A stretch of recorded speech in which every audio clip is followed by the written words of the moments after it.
जब कभी भी आपका कुछ हल्का सा मीठा खाने का मन कर रहा हो या छोटी मोटी भूख लग रही हो, और ठंड के दिनों में तो वैसे भी सारे ही दिन मन करता रहता है कुछ खाने का, तो होता क्या है कि जब हमें छोटी मोटी भूख लगी होती है तो हम बिस्कुट या नमकीन ही निकाल करके खा लेते हैं। तो ऐसी ही भूख के लिए आज मैं लेके आई हूँ पुरानी दिल्ली की बहुत ही दमदार और मशहूर रेसिपी शाही सिरमन। नमस्कार दोस्तों, आपका स्वागत है आपके अपने YouTube चैनल खाओ बनाओ किचन में। तो सबसे पहले हम लेंगे एक कटोरी मैदा, वजन में 250 ग्राम है ये। आप चाहें तो आटा भी ले सकते हैं इसकी जगह पे एक।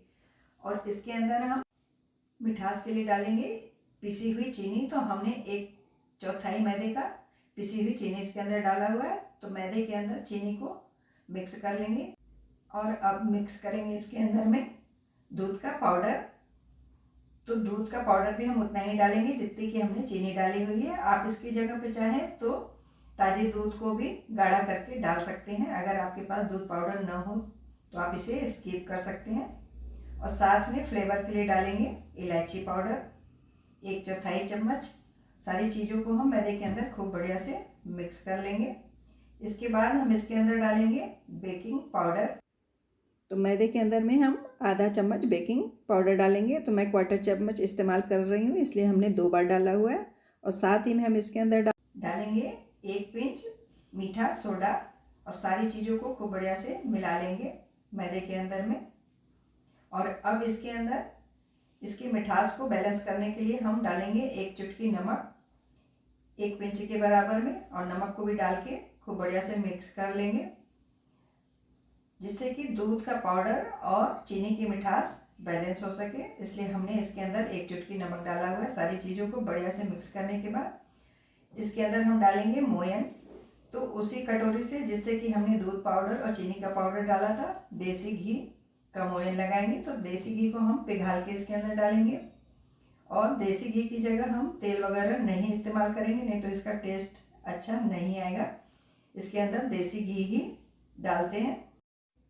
तो ज़्यादातर लोग सिरमल का डो बनाने के लिए ईस्ट का इस्तेमाल करते हैं, लेकिन हमने इसके अंदर बेकिंग पाउडर का इस्तेमाल किया हुआ है। अगर आप ईस्ट से बना रहे हो तो इसके अंदर आधा चम्मच के ही करीब में डालें, क्योंकि इसको ज़्यादा फर्मेंट नहीं करना होता है। और इसे क्रिस्पी बनाने के लिए अब हमने इसके अंदर 2 से 3 चम्मच के करीब में सूजी मिला दी हुई है। आप चाहें तो सूजी मिलाएं और ना चाहें तो नहीं भी मिलाएं, इसे स्किप कर सकते हैं। लेकिन सूजी डालने से ये बहुत ज़्यादा क्रिस्पी बन के तैयार होता है। तो सारी चीज़ों को खूब अच्छे से हमने मिक्स कर लिया हुआ है। और अब इसे सानने के लिए हमने बिल्कुल ही हल्का सा गर्म दूध लिया हुआ है और थोड़ा थोड़ा सा दूध डाल के इसका एकदम सॉफ्ट सा डो तैयार करेंगे। इसका डो हम ना तो हार्ड रखेंगे और ना ही एकदम मुलायम, बिल्कुल ही मीडियम टाइप का डो तैयार करेंगे। तो ज़रूरत के हिसाब से इसके अंदर हम दूध डालेंगे। आप चाहें तो पानी से भी इसका डो तैयार कर सकते हैं, लेकिन दूध से आप जब इसका डो तैयार करेंगे तो एकदम खोए जैसा इसका सॉफ्ट सा डो बन के तैयार होगा। आप देख सकते हैं एकदम खोए की तरह इसका डो बन के तैयार हुआ है। अब इसे हम रेस्ट के लिए रख देंगे 15 से 20 मिनट के लिए। तो इसे हम ढक के रखेंगे जिससे कि ये सूखने ना पाए, ये बहुत जल्दी से सूखने लगेगा। तो इसे हम प्लेट से ढक के एक साइड में रख देंगे, तब तक हम अपनी दूसरी तैयारी कर लेंगे। तो हमने काजू को लंबाई में और बादाम को भी लंबाई में काटा हुआ है और साथ ही में पिस्ते को भी काट लिया। सारी चीज़ों को अब हम एक प्लेट में मिक्स कर लेंगे। आप चाहें तो अपने मन मुताबिक जो भी ड्राई फ्रूट डालना चाहें वो ड्राई फ्रूट ले सकते हैं, कोई भी नट्स आप ले सकते हैं, लेकिन इसके अंदर किशमिश या छुआरा वगैरह न डालें, नहीं तो ये सेकने में जलने लगेगा। अब हम क्या करेंगे कि एक प्लेट में लेंगे देसी घी और देसी घी को हम पिघला करके लेंगे, प्लेट के अंदर ही लेंगे, जिससे कि रोटी को सेकने के बाद प्लेट के अंदर में रोटी की साइज के हिसाब से प्लेट ले लेंगे और उसमें डाल देंगे केसर के धागे कुछ। अब इस घी की प्लेट को भी हम साइड में रख देंगे। तो हमने सारी तैयारी पूरी कर ली है। अब हम चलते हैं अपने डो की ओर। तो डो मेरा काफ़ी अच्छे से सेट हो गया है।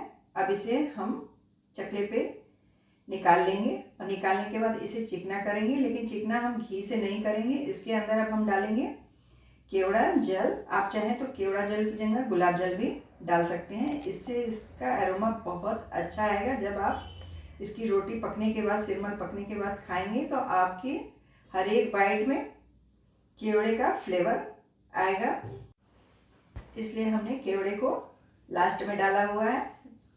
तो डो को चिकना करने के बाद अब हम इसकी लोइयाँ काट लेंगे और इसकी लोई हम अपने हिसाब से काटेंगे, जिस हिसाब से हमें छोटी या बड़ी जिस टाइप की रोटी बनानी हो उस हिसाब से हम इसकी लोई तैयार कर लेंगे। तो हमने छोटी ही बनानी है, इसलिए हमने लोई को थोड़ा छोटा ही रखा है और इसकी रोटी हम बेलन से नहीं बेलेंगे। अब हम क्या करेंगे कि सबसे पहले एक लोई को लेकर के इसे थोड़ा सा चिकना कर लेंगे, गोल कर लेंगे और इसके बाद जो प्लेट में हमने ड्राई फ्रूट को कट करके रखा था इस तरह से लोई को दबाते जाएंगे और इसे एक ही डायरेक्शन में हम घुमाते जाएंगे तो ड्राई फ्रूट इसके अंदर चिपकता जाएगा और ये रोटी का आकार बनने लग जाएगा। तो आप देख सकते हैं धीरे धीरे मेरी रोटी बड़ी होती जा रही है और मेवे के साथ में बड़ी हो रही है। तो इसे हमने बगैर बेलन के ही बड़ा कर लिया हुआ है। आप चाहें तो इसे बेलन से भी मेवा चकले पे रख करके लोई को दबा दें और इसके बाद हल्के हाथों से इसे बेल भी सकते हैं। तो हमने तो इसे हाथों से ही बेला है क्योंकि हमने इसे ज़्यादा पतला नहीं करना होता, ये थोड़ी सी ठीक ही रहती है। तो इस तरह से चकले पे भी रख के हम घुमा लेंगे इसे, जिससे कि मेवा अच्छी तरह से चिपक गया है। आप देख सकते हैं कि ना तो ये बहुत ज़्यादा पतली है और ना ही बहुत ज़्यादा मोटी है। तो अब ये फूलने न पाए सेकने में, तो इसके लिए हम क्या करेंगे कि पीछे किसी फॉक से या चाकू से थोड़ा थोड़ा इसके अंदर छेद कर देंगे। तो हमने इसे तैयार कर लिया हुआ है। अब एक बाउल में हम लेंगे थोड़ा सा फिर से केवड़ा जल दोबारा से और इसके ऊपर हम इसे हाथ में लेकर के इसके ऊपर ब्रश से केवड़ा जल लगा देंगे। फिर इसे आप तंदूर में या तवे पर जिस पे चाहें उस पर सेक सकते हैं।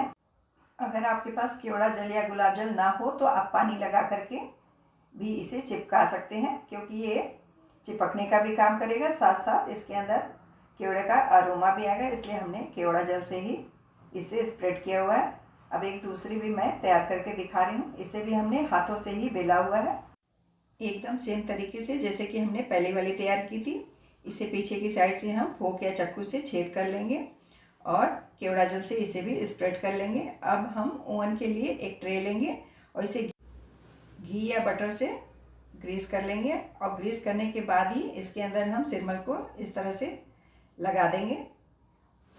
और अब हम अपने ओवन की ओर चलते हैं। तो ओवन में हमने इस ट्रे को रख देना है, तैयार ट्रे को, और इसे हम 180 से 200 डिग्री टेम्परेचर पर बेकिंग मोड पर रख देंगे 15 से 20 मिनट के लिए पकने के लिए।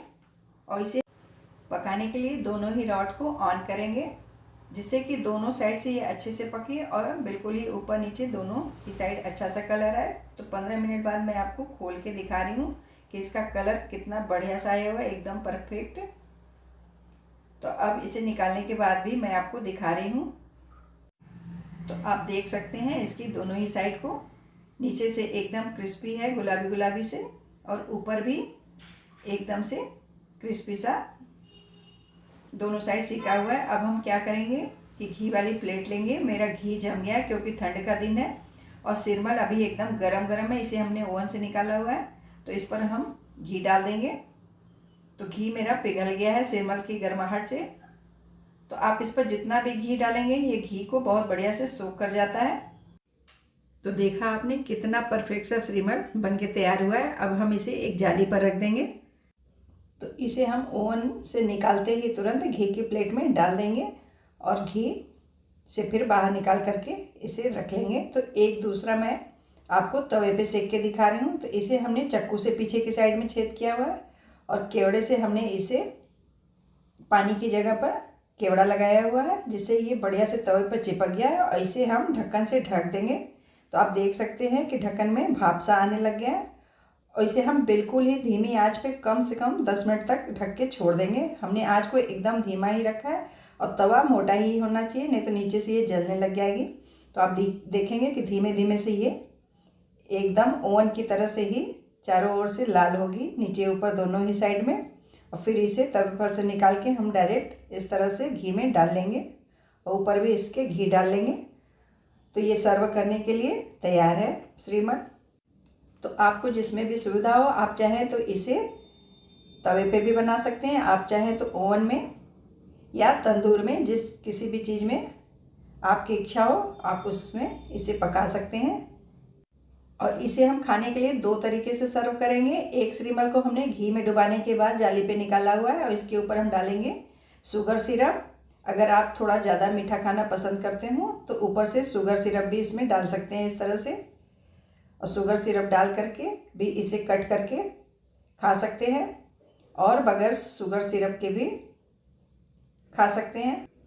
अगर आप शुगर सिरप डाल करके खाना पसंद करते हैं तो 4 चम्मच चीनी में 4 चम्मच पानी डाल के 2 से 3 मिनट पका लें। इसके लिए 1 से 2 तार की चाशनी नहीं बनानी है। तो इस तरह से 2 से 3 मिनट पकाने के बाद शुगर सिरप को आप ठंडा करके श्रीमल के ऊपर डाल सकते हैं। तो शुगर सिरप वाला पे आपने देखा और ये खाली घी वाला श्रीमल है। देखा आपने कितना आसान है श्रीमल को पकाना। ये खाने में बहुत ही अच्छा लगता है। इसे आप चाय कॉफ़ी के साथ बिस्कुट की तरह खा सकते हैं या छोटी मोटी भूख लगी हो तो उसमें भी आप नमकीन बिस्किट की जगह पे इसे खा सकते हैं। आप इसे खाने के लिए चाहें तो ताज़ी मलाई दूध की जो हो उसके साथ भी इसे सर्व कर सकते हैं या फिर अचार, हरी चटनी या फिर किसी कोरमे के साथ आप इसे सर्व करें। तो इसे आप डब्बे में रख के महीने भर खा सकते हैं जब इच्छा हो तब। तो आपको ये रेसिपी कैसी लगी? अगर अच्छी लगी तो इसे लाइक करें। तो फिर मिलते हैं किसी और रेसिपी के साथ। Thank you.